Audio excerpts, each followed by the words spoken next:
we kind of already started getting into it. Like AAPI is mostly argued about, to just keep it kind of simple in that sense.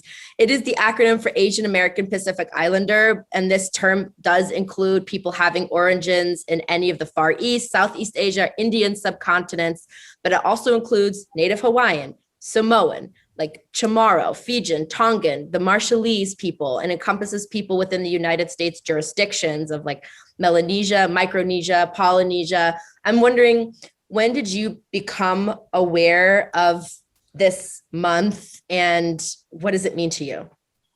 I did not become aware of this month until very late in life. Honestly, it wasn't until I moved to New York City. And I would say even a few years into my move to New York City that I was like, oh, there's a month that celebrates us. What? I didn't know this, didn't grow up with it. So yeah, it was kind of like, cool. Now what? You know, it's all very fine and well with honestly any month that we celebrate. It's always like, okay, what are you doing outside of this month to help these communities, et cetera, et cetera.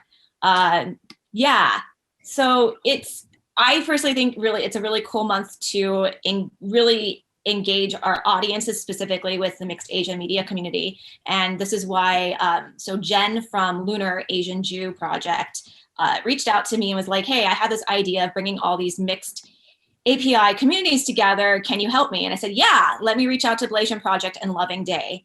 And we all got together on Zoom, as you do now, and we came up with this awesome lineup of online activations within each of our respective organizations, and sometimes they cross over. So if you are interested in participating and learning more, we are hosting clubhouses, IG Lives. Our next one is on Monday with Strong Asian Lead. And I'm really excited about that. And we're actually going to be talking about the mixed API male and what it means to be, what does it mean to be a man, quote unquote, specifically from the mixed API lens.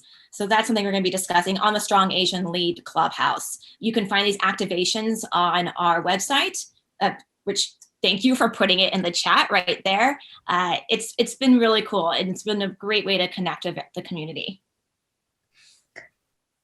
So can you tell me a little bit about mixed Asian media and that's now transitioning into mixed Asian media and out of Hapa Mag? Like, what does that rebrand look like? Why are you changing your name? Tell us about that.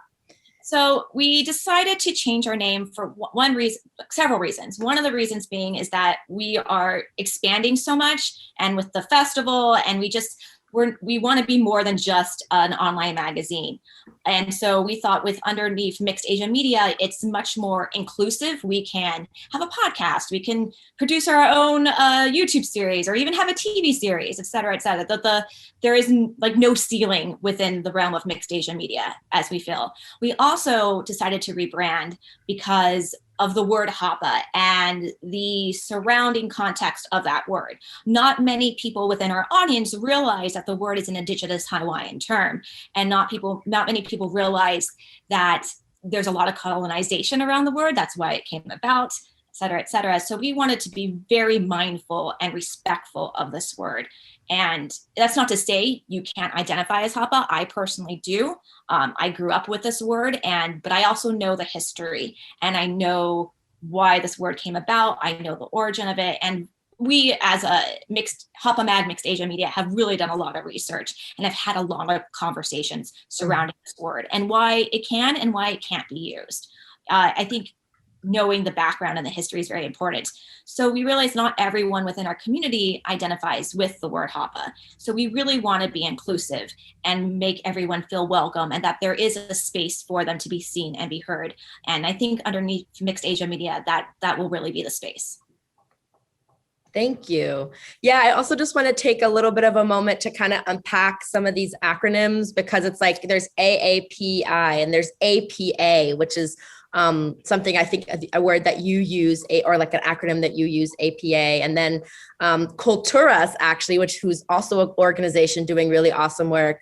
They're using APIDA, which is Asian Pacific Islander Desi American, which feels really important to me because it includes a whole group of folks who often feel excluded from this conversation.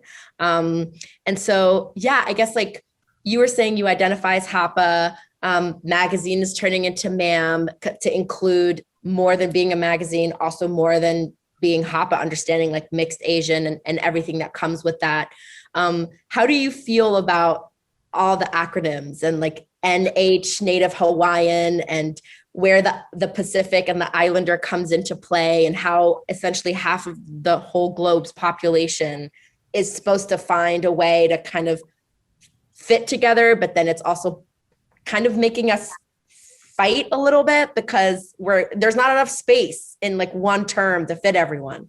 There isn't, and it's very sticky.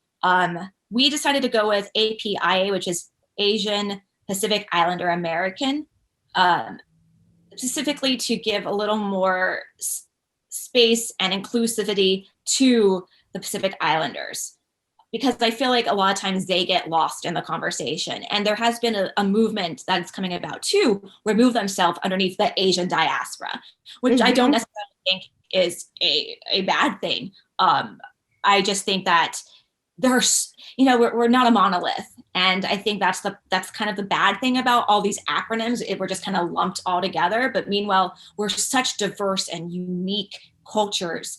And we all don't speak the same languages. There's these different dialects, there's different foods. It's just, so I don't know. I think it's kind of sticky. I didn't make up the name. The US government made up the name, which says a lot personally. I think it's just within our own communities that we need to take the power back and just make sure our voices are heard and that we are being inclusive of each other.